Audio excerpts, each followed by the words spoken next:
Welcome to the Animal Training Academy podcast show. I'm your host, Ryan Cartledge. I know that you're here because you want to master your animal training skills using a force-free approach.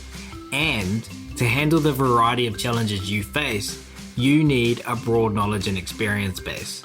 The problem is, we all get stuck and hit rough patches in our training, which can leave us feeling overwhelmed and helpless. Our mission since 2015 is to empower trainers just like you. The Animal Training Academy has helped thousands of trainers globally to develop skills, gain confidence, and positively influence both animal and human learners. Here's how we can do the same for you. Sign up for our membership waitlist at www.atamember.com. Register when our doors open email arrives and start growing your training skills. Build impactful training practices benefiting you and those you train. So join the waitlist at www.atamember.com. And while waiting, enjoy this free podcast show.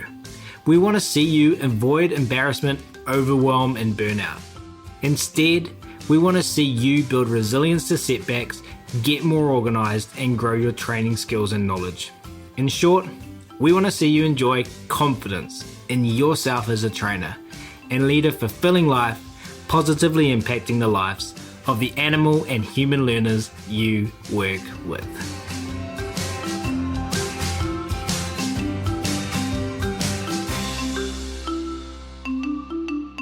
Welcome to today's episode, where we have the privilege of having a conversation with the wonderful Michele Pouliot, a name synonymous with dedication and innovation in the world of animal training. Michele's heart found its true calling in dog training in 1972, thanks to her first Labrador. And while she began her journey as an equestrian professional, her dedication and passion has led her to a remarkable career with dogs. Spanning an impressive 42-year tenure, Michele dedicated her skills as a guide dog mobility instructor at Guide Dogs for the Blind. Over her career, she trained more than 350 teams before her retirement from the organisation in 2016.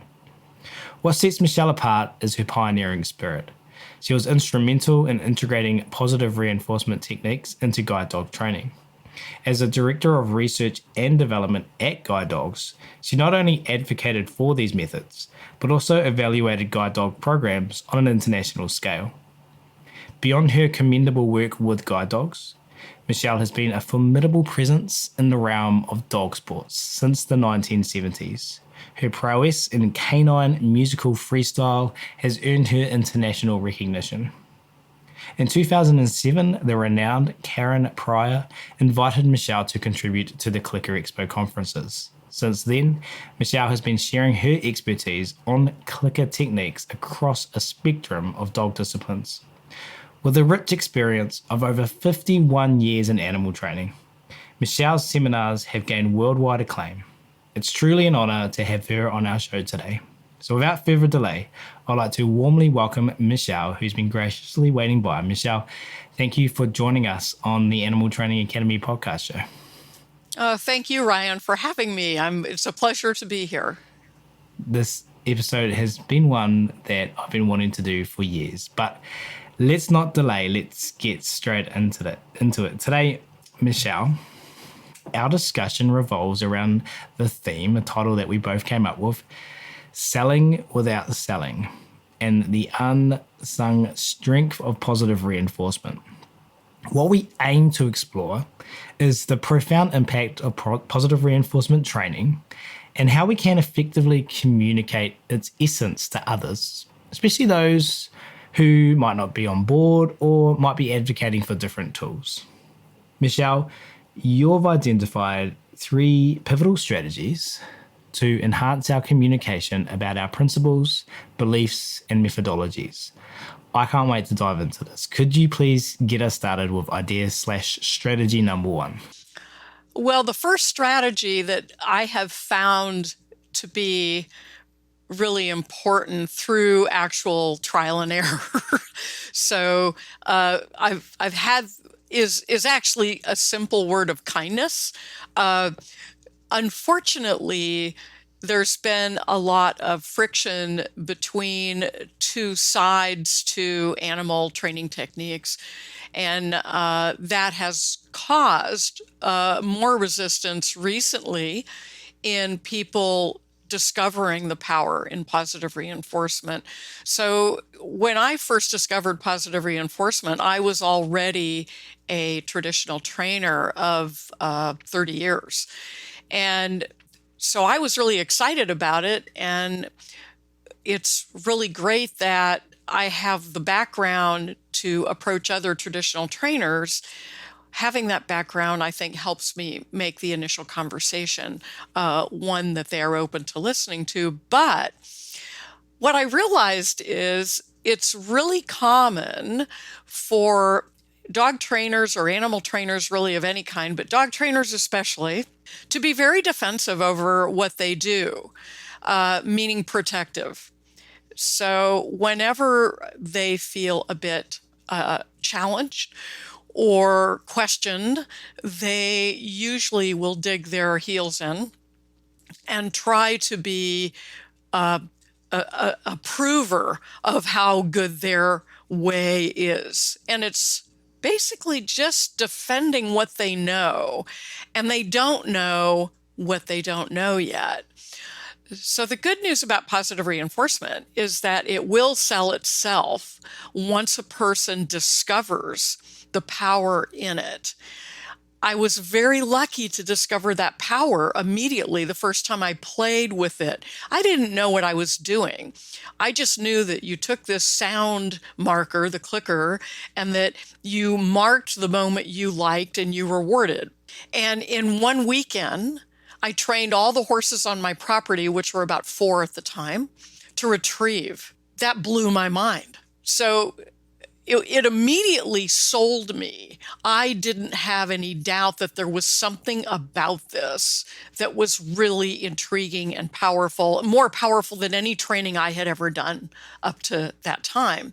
But when I ran into other people that were really my peers, they were other traditional trainers. I was still a traditional trainer. We were still traditionally training guide dogs. I was just playing around with my own animals. And what I discovered is even people who I knew well, the fact that there was this positive reinforcement community growing that were criticizing traditional training techniques, because we had that established, I hadn't realized how defensive even some of my close friends, peers, were being, protecting, quote unquote, our techniques that have worked for years. And even those that were excited about discovering this new thing called clicker training, even those people, I would see as we went through a process at our guide dog school of introducing positive reinforcement techniques, I would even see them get a little bit defensive and edgy with me when I was trying to push expanding it further in another area, for instance. And what really got my attention was when one of the training supervisors, who had been one of my apprentices way back when he started, and he was a really good traditional trainer, excellent trainer, and he was all for our program changing over to positive reinforcement. But at a meeting one day, when I was talking about the next step, how we were going to roll more out, and we were going to pick another task, training the guide dogs, that we were going to do it via positive reinforcement. And he stopped me and said, well, we've been doing a really good job all these years. And I felt his voice cracking, like he was emotionally felt attacked. I in no way felt I was attacking him, because our whole program had already decided to make the gradual change. But to hear his emotion and his voice being like, are you implying that we're not mean to the dogs? We've been doing a good job, da da da da da. And it really stopped me in my tracks and made me realize that it's not unusual for anyone, even if they're excited about something new, they've been doing something for a given period of time. And for anyone to imply that they don't love their dogs and they don't do the best they can and support them is a very emotional attack on them personally. And ever since I had that incident with this very wonderful close peer friend of mine, I pulled him aside afterwards and I thanked him for making me realize that if you and I were having a conversation and you felt that way, because I know you're all for changing, and yet look how upset you were feeling, that you felt all of a sudden I was implying that the way we had done it was mean or abusive. And in fact, it was all we knew. We just knew it, and it worked. It worked.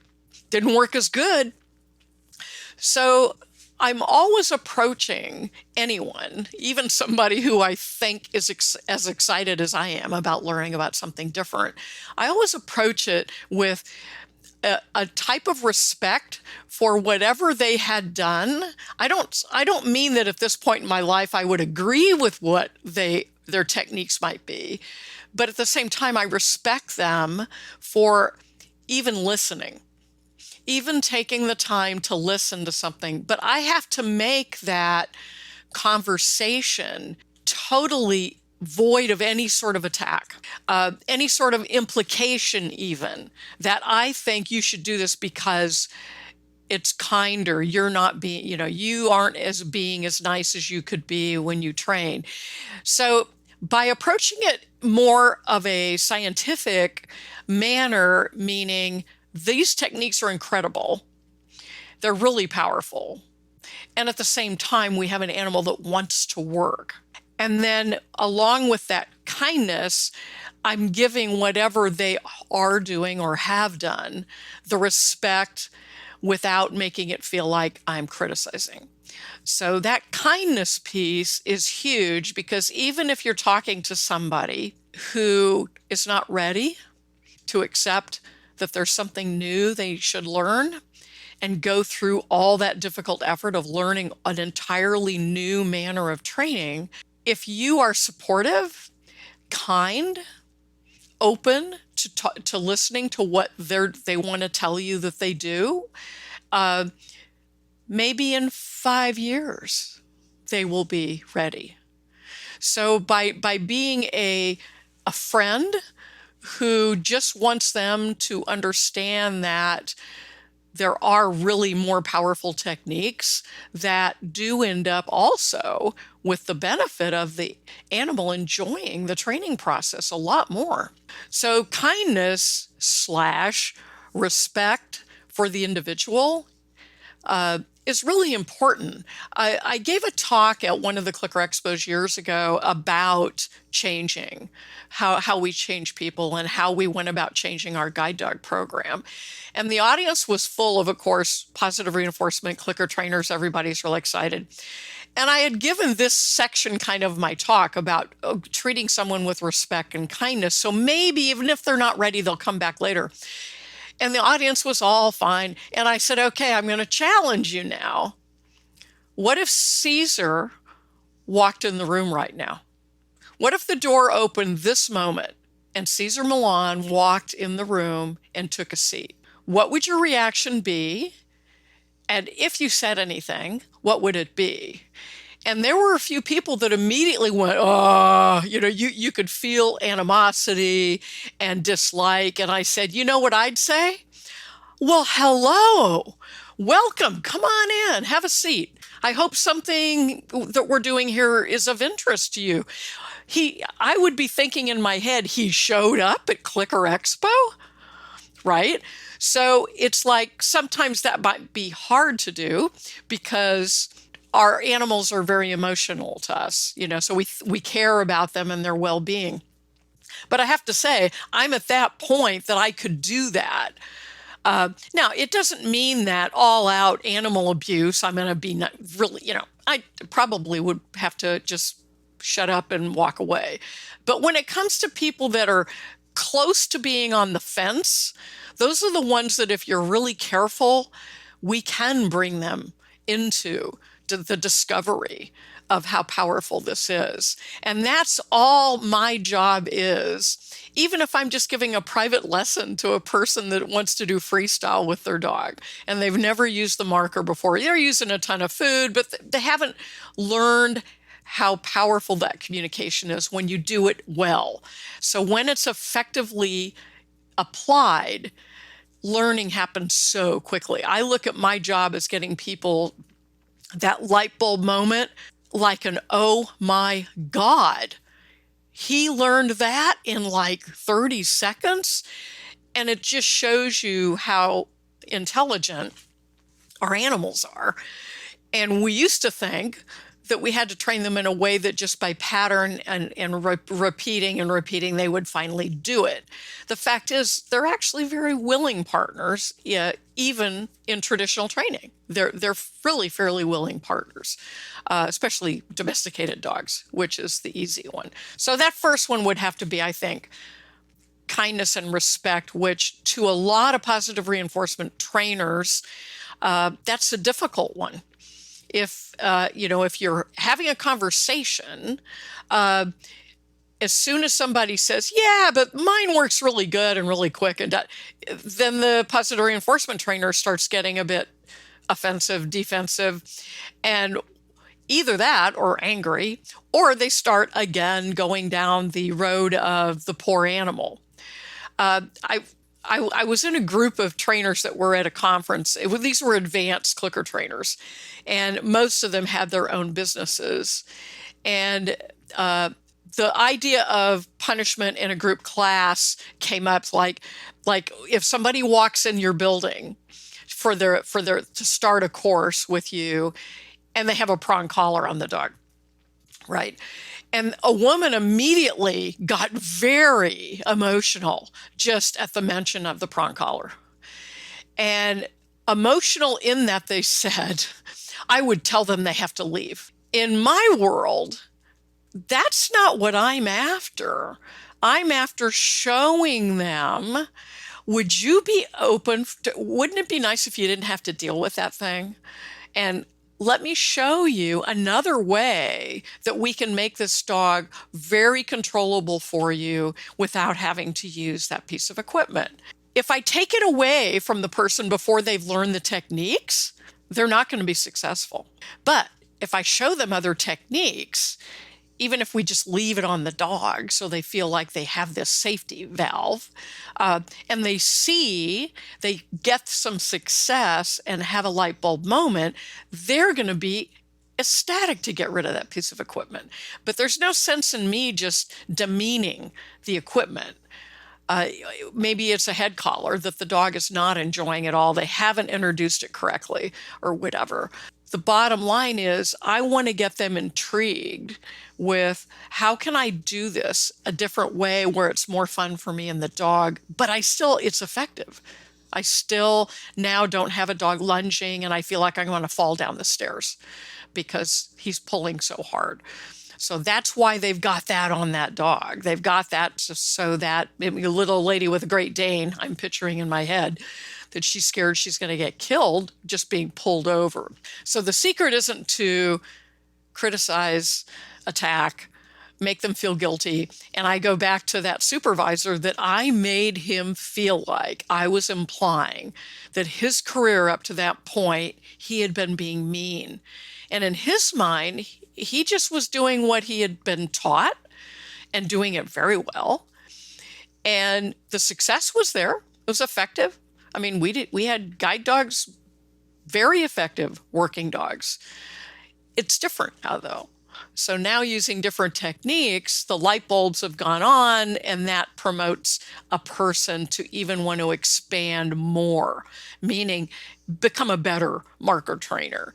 Because when everyone first starts, the basic skills they're learning, and I remember saying, well, it's a clicker and you feed. Right? Click, feed. Oh my God. Every year I'm blown away I've learned through just training of how much better I can set the situation up so everything goes so much better and quicker. And I can be a little more strategic about my reinforcement and how I can use that better. So that's a hard one for people. Hey, I shared with you, Michele, before we recorded today that my goal was to get you passion talking, and I'm thrilled that I've achieved that. We're talking about number one. I've made a ton of notes, and apologies to everyone if we don't get past one because I've got so many bits I want to unpack from what Michele just said then. So in no particular order, going to throw some thoughts and questions back at you. One thing that I noticed you said multiple times was protecting in the context of our ideas, our beliefs, our approach. And it reminds me of, and I found it useful recently to refer or to relate to an area that people understand. And an area that we understand on the show is animal training and training and dog behavior. And I think a challenge that we help a lot of clients with is resource guarding. So we've got a dog who's got their food bowl and they want to protect that food bowl and keep it safe from hands and other dogs and toddlers and whatever it is. And I kind of feel like it's helpful to think about that. I was thinking about this as you were talking, because we kind of resource guard our ideas to a point. And then it's helpful to go, well, how do we deal with resource guarding?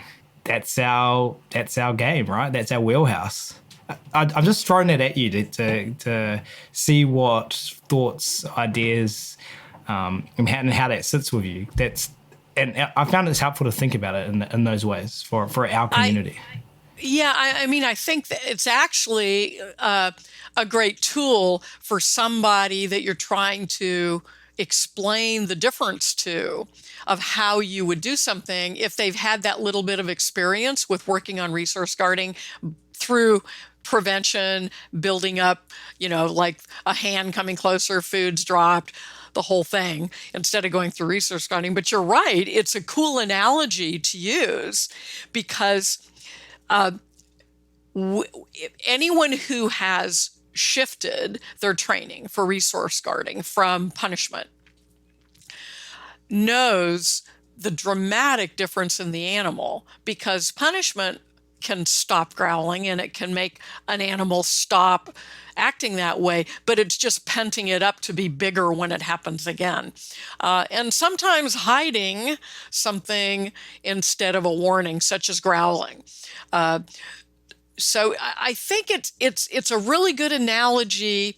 And I guess what the trainer wants, if we say we're resource guarding our techniques, let's say, what does the trainer want out of that? They just want to feel acknowledged that they're doing a good job and they have no reason to get better. And that is something that I have found I'm running into more and more. The more experience I get, the more I'm running into individuals that have kind of gone to a certain level with their positive reinforcement training, and they don't feel the need to expand further, like learn more, get better. And I find myself trying to be a motivator for people to realize that if you're in the same place as a trainer that you were a year ago, something's wrong. Because there is so much to learn from our animals as we work with them. So you should definitely feel like you have observed something and learned from it. You have experienced something and learned from it. And that helps you stop resource guarding too. Because if it's always changing, you're always looking for the next thing. I'm always doing that. So one thing that freestyle has given me, it's kind of a gift of changing training. Training changes. It's not the same thing over and over again. So and it's just a sport, right? But if you look at all the other tasks, behaviors that we're training, we could be just training cooperative care, right? That could be our focus. And it's once you do all the behaviors you're training in cooperative care, and then you're doing it with another individual animal and another one. So things change a little bit per animal. So things change a little bit with each individual that you're training the same skills on, but you're still training the same skill. And that sometimes can put the trainer into a bit of a ditch, meaning, well, I always train it this way. I've been doing it for a long time. When I train a dog for nails, this is how I do it. And then I get a new dog or a different dog, and I'm having trouble with that. And because I'm kind of in that training ditch, it's hard for me to look for something different to do. I might do it like weeks into trying what I've been doing for so long. So when I say freestyle has made me a better trainer, what I really mean by that is I'm always training new tricks, right? I'm always training something new. So the fact that I'm training something I've never trained before, or this dog, it's a brand new thing and it's got a lot of variety from other behaviors they do, that helps me get out of that ditch. So I get to think out of the ditch a bit because I'm like, well, that's not going to work for this dog. The last dog I did that with was like 70 pounds and this guy's just 10. I got to change something here. So I think it's more challenging for positive reinforcement trainers to expand and get better if their particular thing, whether it's work or for fun or for sport, or just care, if their thing that they're training is the same skills, and here comes the next animal, and it's the same skills, next animal, same skills. I think it makes it harder for people to think about improving themselves and expanding their thought process when they're preparing to train a behavior, because they're so used to, well, I've trained this behavior like 55 times already with other animals, so I'll just do what I've always done before, instead of being prepared for, I may have to do this one differently, and be really ready to shift and change and rethink something that you would have thought would work, but with this particular individual won't work. But it's a good analogy. I mean, I like the whole idea of somebody who's being resistant or defending themselves a little bit emotionally, is to, wow, this is kind of like resource guarding, isn't it? I think you might be able to actually lighten a bit of conversation with that analogy. Yeah. What you've just said makes me think, once again, picking stuff out here because I've got a huge list of questions from everything you've said so far, but it makes me think that what you're saying is a skill that we can build with the goal of being able to effectively share ideas, because what we want is behavior change in another human being. So to effectively change behavior and using language and conversation to do so, but a skill that we can build on that journey, an approximation we can take. That as I say it to the listeners, it might sound a little bit disconnected, but it's an approximation, because you're not Michele Pouliot, the people listening, you're you, and you need to approximate yourself to all of these awesome ideas that Michelle's saying. It doesn't happen overnight. It doesn't happen with one conversation. But a skill, this is what I'm taking away from what you've just said. We have to learn how to be learners. Yes, and when people are teachers and their focus is on helping others, they have a tendency to feel that resource guarding, just that I'm supposed to know what the heck I'm doing, right? I'm supposed to know this because this person actually is coming to me and paying me, and I'm giving them information. And sometimes it's hard for people to go, ooh, whoa, I know I said we were going to do it that way, but you know what?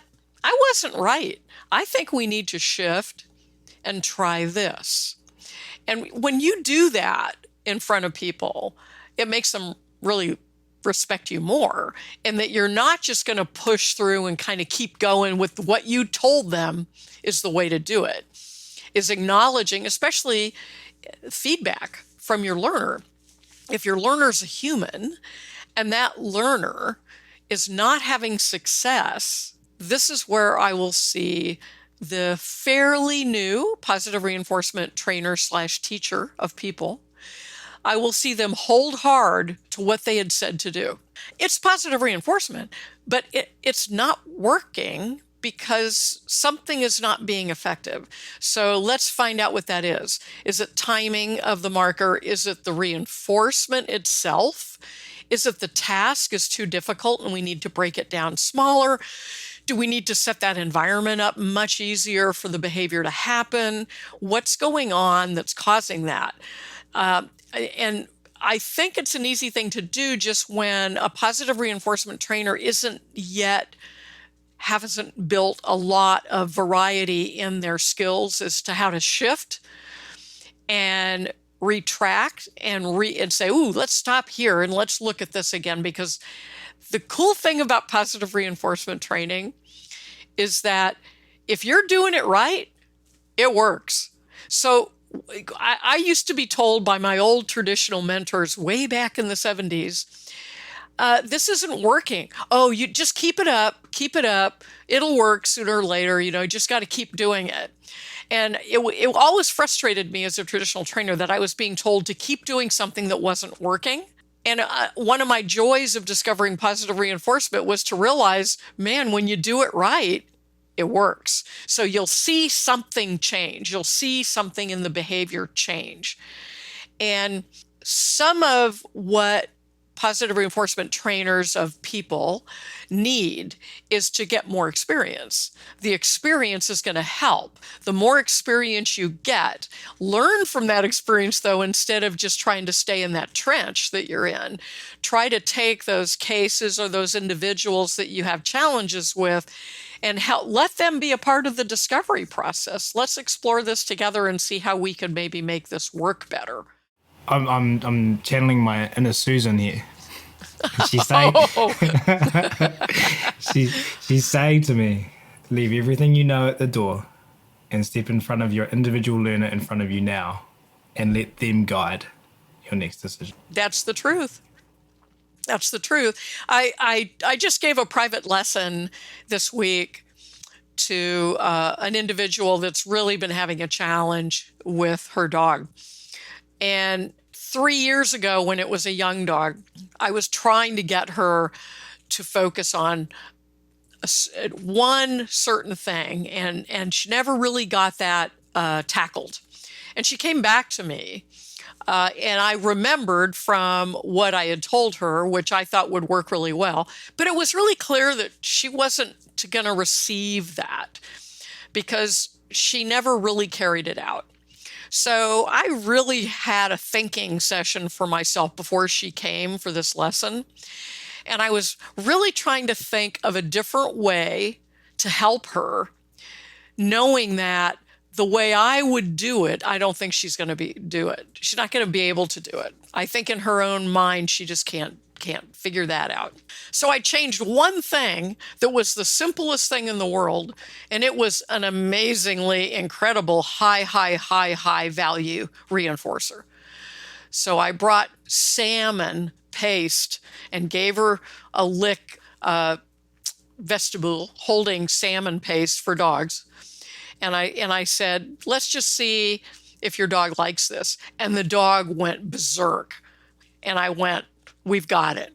We found something that is going to be exciting enough to enable you to get the reps for choosing to not be distracted.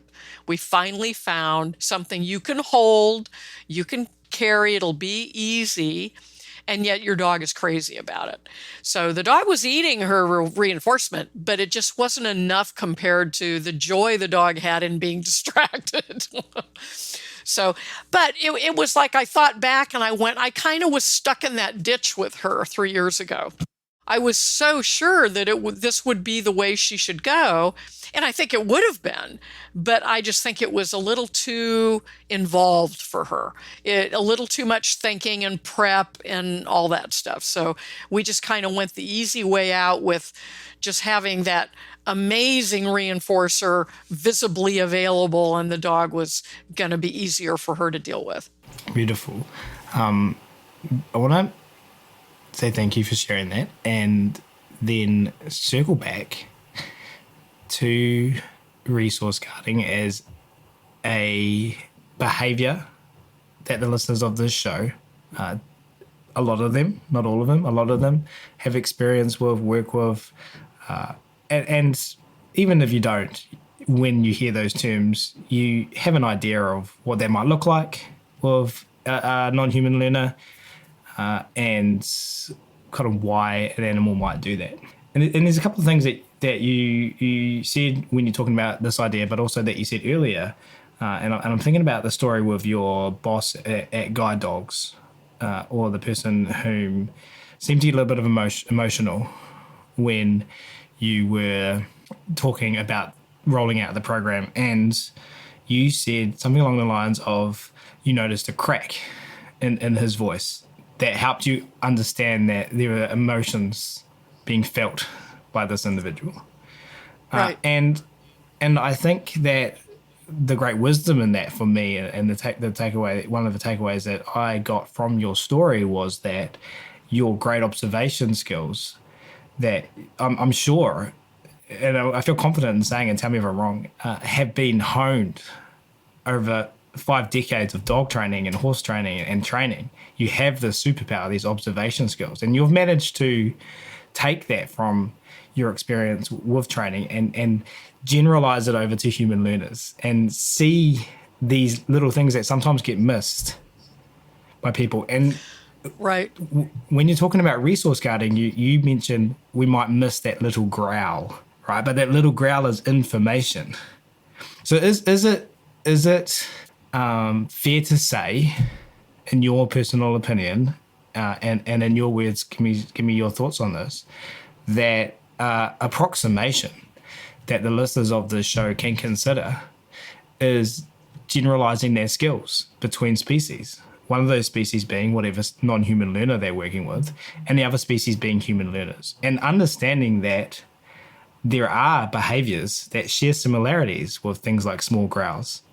If you can pick up on those differences in a person's voice when they're speaking, you worded it as a crack. We can learn to observe these behaviors, as we so importantly teach pet owners to observe their behaviors in their dogs, or their horses, or their parrots, whatever species we're working with. I'm just throwing that at you, and I'd love to hear how that sits and what that makes you think about. It actually sits really well. I've been blessed, besides 50 years of experience of training, but I've been blessed with kind of a natural ability to read animals and sense when something's going awry. And then, of course, with all the experiences I've had, it has been honed, and it comes really quickly and easily. And I see the smaller thing that 20 years ago I wouldn't have seen. So the small hint that something's about to happen, and I can now prevent that. With people, it took a focus on my part. But positive reinforcement training really helped me, because thinking of my learner human to be as important as my animal learner, meaning I need to get better at reading the subtlety of, even if it's just quiet, they're just being quiet. And if I find myself talking and they're being quiet, it's not a conversation, I'm going to say, you know what? What do you think about that? Are you okay with that? Or should we look at something else? Because silence often, especially when you have people that are having trouble with an animal, they can be a little embarrassed, feeling like they did something wrong. So they can be a little less than brave, put it that way. I like to constantly plug in something like, are you okay with that? I'm kind of getting the feeling that you're not comfortable with that. Meaning I say it in a way that makes it okay to say, you're right, I'm not comfortable with that. Because you can say that in another way that the voice makes it sound like I would be an idiot if I said, I don't think that's good, right? So I go, are you all right with that? I mean, you think that would work? I'm punching them to say, I'm fine with that, versus going, I kind of get the feeling you're a little uncomfortable with that, which is fine. Let me know. And for somebody I don't know, most of the people I work with, I have a history with of some kind because I'm trying to retire. So I'm not doing a lot of new clients anymore. But with new clients, I ask them questions all the time when we're doing our first consult, or if we're actually doing hands-on training with the first session, we're going to let the dog rest for a moment, and I'm going to say, let's let him rest and let's chat. And during that chat, I'm probably reviewing the technical skills I'm trying to get them to focus on and all that. But I'm going to ask them, how did that feel to you? Did that feel like something that, or is there something about it that feels uncomfortable? And when you're talking about changing traditional trainers to positive reinforcement trainers, even people who theoretically are acting like they're all for it. Oh, I want to learn all about this, da da da da da. They are not going to do well at it when they start. And if it seems like they're not doing well, that can really demotivate them to try to learn something that they might have thought was going to be an instant thing. Here it is, just here's the food, here's the clicker, or I use a marker, or I use a lure, whatever you're teaching them. And it's actually quite involved. I mean, go back to Bob Bailey. It's simple, but it's not easy. It's not. And I tell them that from the beginning. I want somebody to know, especially somebody who has had experience training traditionally and they're okay at it. They've gotten, maybe they've had 5 dogs that they trained how to walk on a loose leash traditionally. That person is going to get more frustrated with themselves that they're having trouble learning the new technical skill. So I've got to make sure I focus more on them knowing that's totally normal. But I still have to make sure they get to see the light bulb moment. Because if they don't see that it works, they're not going to try really hard to get their habits where they should be, their technical skills, their new technical skills. So it's like they could work really hard, but if they go home and it's not working for them, they're going to go back to what they know. And that's one of the challenges in any level of traditional trainer. It could be a professional, other guide dog schools and other service dog schools that I still work with around the world. It's a difficulty because they're so good at those old techniques. So if they start having trouble with a behavior, teaching it positive reinforcement, and they've got a calendar in front of them of when this dog should be prepared to go out and be a service dog and be assigned and partnered with somebody for life. So they've got the calendar they're looking at, and they go in their head, well, I know how I can get that behavior. And they want to fall back to it because they also feel that pressure of time and stuff. But even if they had time, because they're feeling inadequate, and they've always been quite adequate in their training, and all of a sudden they're feeling inadequate, it can make somebody want to go back to what they feel like they're really good at. And that can be a real obstacle for very, very experienced people. So the person that has a heck of a lot of experience is going to have a harder time changing over just because they almost do their old techniques without thinking about it. It's just instinctive to them. And so for them to take on a whole new learning thing is tough, and they need a lot of support in that. When we were first changing over at our school, and we had all levels of trainers doing this at the same time, the people's apprentices, so a trainer who has an apprentice under them, they're very experienced. The apprentice obviously has hardly any experience. Well, guess who was doing a really good job immediately and who wasn't doing very good? So the apprentices were outshining the experienced traditional trainers immediately because they had no history of the other techniques. So it was easy for them to learn how to train this way versus unlearn or let go, put in the back seat for a while they learn something new. So the more experienced the trainer, the harder that was. Thank goodness, positive reinforcement's been around for a while now, and we're having fewer and fewer people, 40, 50 years of age that are crossing over. we have so many young people coming in and learning it. That helps for sure. But yeah, I think being a listener to your learner, I always am telling somebody to watch their dog. The dog's telling you exactly. He's actually telling you really clearly what's wrong right now. So let's fix that. Let's recognize it. Well, the same with the person that you're teaching. Pay attention so that you can kind of start picking up on that person's subtle cues, but ask. And don't ask in a way that makes someone just go, oh, sure, yeah. Ask in a way that really does invite their true feelings.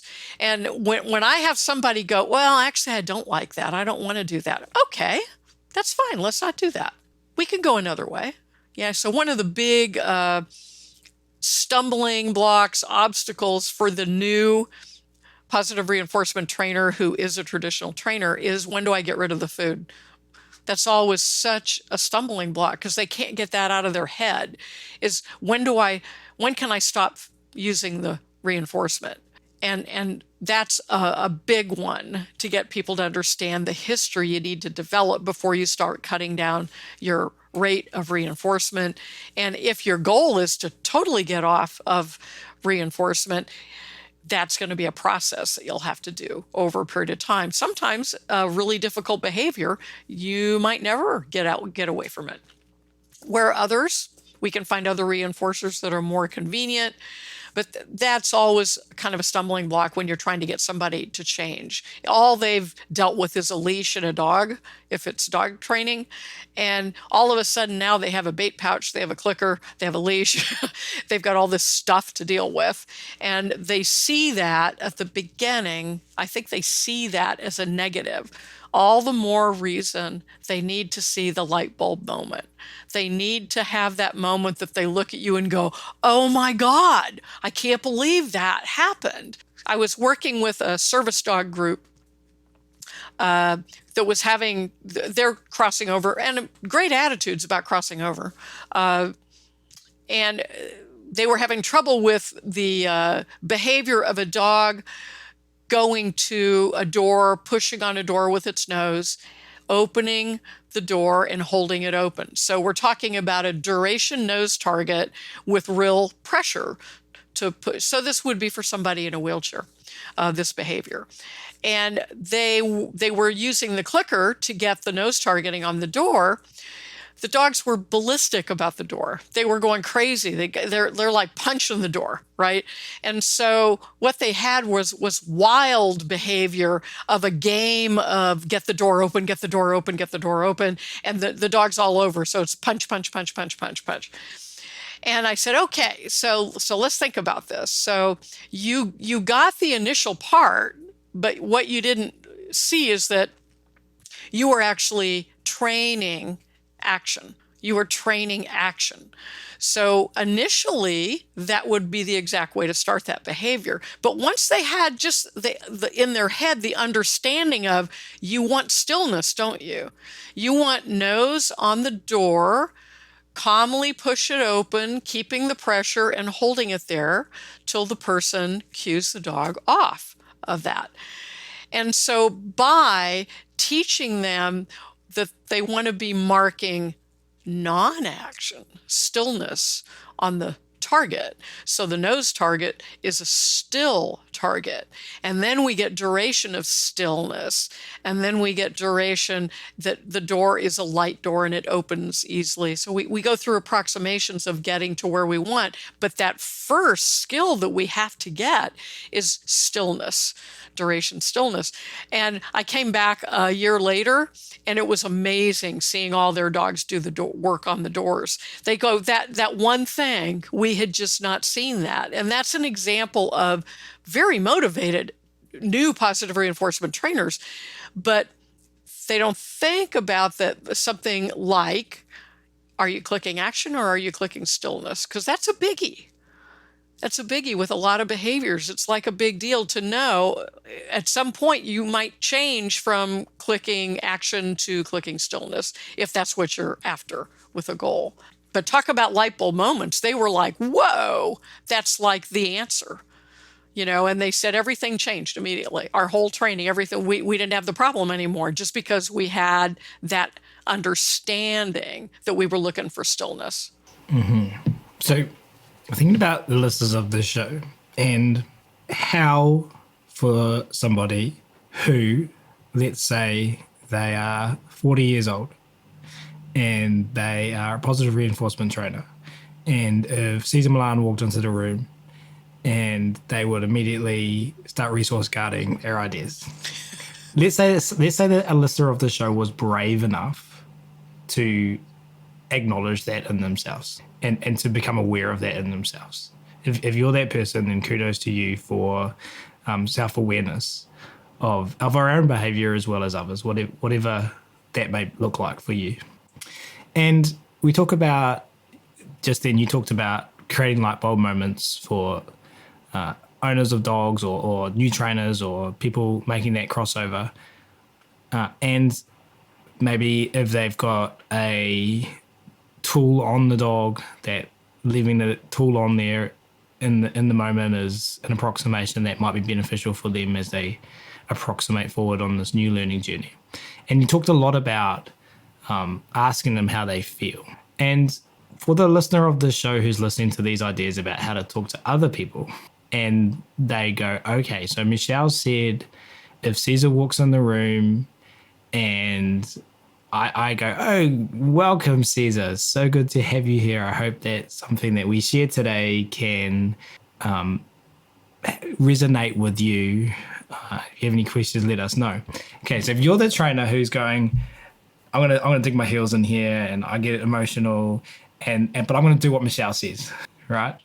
How is that person gonna feel? And just be with me for a second. I'm gonna gather my thoughts and bring this to where I wanted it to come to. We also, the listeners of the show, and you and me, have a lifetime history of doing the behaviors we do in conversations, and there's reinforcement there. If there wasn't, we wouldn't be digging our heels in. We dig our heels in because with our learning history, it works for us. And then so to jump to add a new behavior, like saying to Cesar, hey, we're so glad you're here, it's to say, do this new behavior with no reinforcement history and ignore the reinforcement history of that works for you.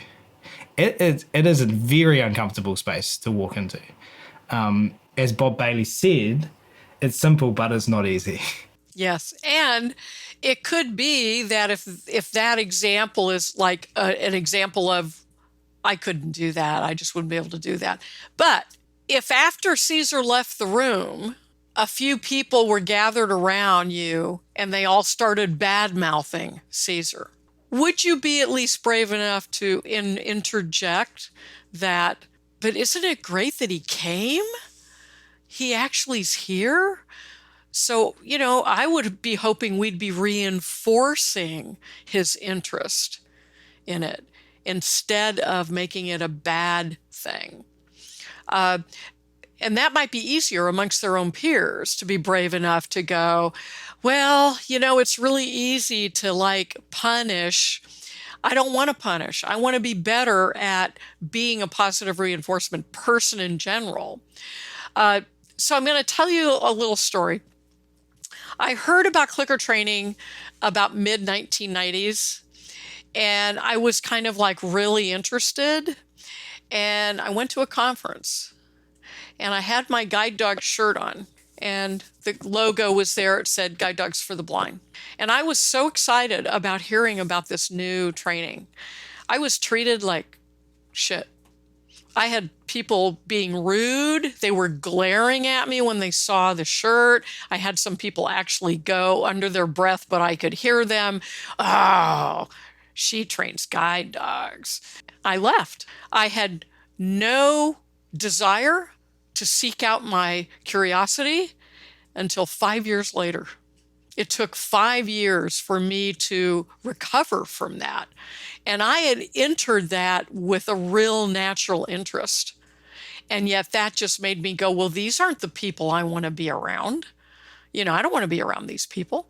So minimally, if somebody had treated me welcoming and nice and just polite, and not been punishing, I probably would have stayed through the conference and probably started my positive reinforcement career 5 years sooner than I ended up doing.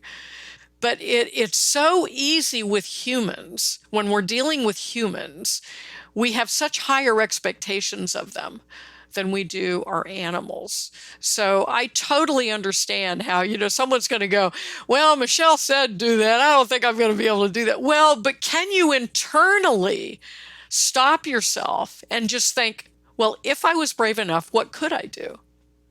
Because if the reason you're not doing it is you don't want your other positive reinforcement people to see you being nice, there's something wrong with that. I mean, in general, being kind is something I would like to see the whole planet do a better job at. And if no one is doing you harm, there's no reason that you can't at least be polite and calm. So it might take small approximations at first, and it could just be something as simple as a group of positive reinforcement trainers talking and somebody starts bashing somebody. And just to calmly bring up, you realize that's being a bit punishing. If I'm a positive reinforcement trainer, I want to really strive to be positive with everybody in my life that I run into. It's amazing how far that gets you, because since I've been focused on that more the past 20 years, the more focused I've been on that, the more interesting it's been to me with human behavior, just in the grocery store or something, just to start up a conversation with somebody who seems like they're in line, they're waiting, they're mad, they're like, yeah.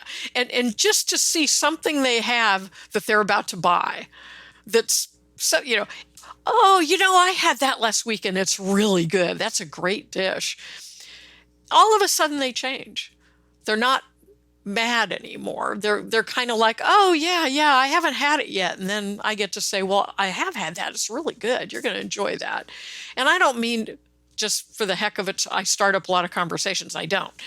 But I do find it interesting to see what can I do with my behavior that will make somebody a little more open to just hearing me, right? So it's like, and to know when to stop pushing. Because if you're criticizing, you're just pushing them away. That's all you're doing if you're just criticizing. Finding something that you can actually ask them about to let them talk about what they do.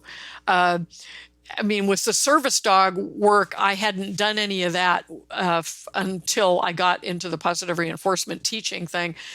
But what I found fun was, I don't know the work, but I've always been really excited about the behaviors that are taught. And so when I did my first service dog program, I was so excited about teaching these behaviors that I taught them to my pet dogs. I just wanted to see, how would I do it? How would I do that? I've never done it before, but it was really challenging. So it was nice to share with them how impressed I was with the kind of behavior they had to train, and how, of course, it has to be really consistent and reliable. And you also have a handler who's got a disability. So you have to figure out about handling techniques for them that they can do physically. So being able to make somebody feel that there's an element of openness on your part to hear them, and trying to avoid turning it into a debate. So one of the things that we did at my school, because we had so many, it was a huge staff, is we started with something so simple, which was chin rest. And to show them how quickly a dog can learn something. And it had nothing to do with guide work, had nothing to do with guide dog work. So nobody thought we were, quote unquote, ruining a dog. So everybody got to play with dogs with this behavior that didn't really matter. Well, it turned out we ended up adopting it as a routine behavior because it came in so handy, right? So there's so many ways you can use chin rest. We had never taught anything like that before, but everyone goes, oh, we want to use this for care and, the whole thing. So finding that one little place of interest, And you and I were talking about this before, Ryan, about if you can solve their problem, you're going to be gold. So that can be one of the great questions to ask a trainer that's resistant to positive reinforcement training is, what is the most challenging behavior you find? What is it? And if they say distraction, squirrels, cats, dogs, if you can solve that for them, they're going to be curious enough to listen to how you would deal with that, because they've been trying their techniques and it's still a problem. So it's like high on the list of asking somebody what they continue to have challenges with. It's always hard when someone says, "Oh, none, I'm perfect, everything's fine." I never have any problems. Been there before. And I guess the problem we're trying to solve for you, the listener, today is to remove that anxiety and that stress and that frustration that you feel when you engage in conversations with people, and turn that into confidence, which I can only speak from my own experience, is a journey that I've been going on for over a decade now. So it definitely doesn't happen overnight. Look, I think that we're doing an injustice to our audience, to our listeners of this show, if we try to sum up 51 years of experience in 1 hour. We can't do it. You said before, so I'm just going to tell you a little story, and then you told us a little story. Michelle, I knew this would happen. We've only touched on number one of your 3 ideas. We probably touched on the other 3 in there, but we only really addressed it. I would love to do this again. You bet. Let's do part 2. Let's do part 2. Looking at the time there, let's wrap it up there then, Michelle. I just want to express huge gratitude to you for multiple things, for 51 years of being a learner and getting each approximation into that 51 years, and then wanting to share that journey with us to improve the lives of humans and animals everywhere. So gratitude to you for everything that you do, and for making time for us in Animal Training Academy. Really, really appreciate it. Right back at you, Ryan. And thank you as well so much for listening. This is your host, Ryan Cartledge, signing off from this episode of the Animal Training Academy podcast show. It's our hope today's conversation sparked inspiration and added some tools to your trainer's toolbox. Remember, every training challenge is an approximation towards becoming a better trainer. Embrace the rough patches, learn from them, and keep improving. And don't forget, the path to growing your skills and expanding your knowledge continues beyond this episode. Visit www.atamember.com to join our waitlist and be the first to know when our membership doors open again. There you'll find a supportive community of trainers just like you, working to make a positive difference in the lives of animals and humans alike. Until next time, keep honing your skills, stay resilient, and remember, every interaction with an animal or human learner is your opportunity to create ripples. We're here cheering you on every step of the way. See you at the next episode.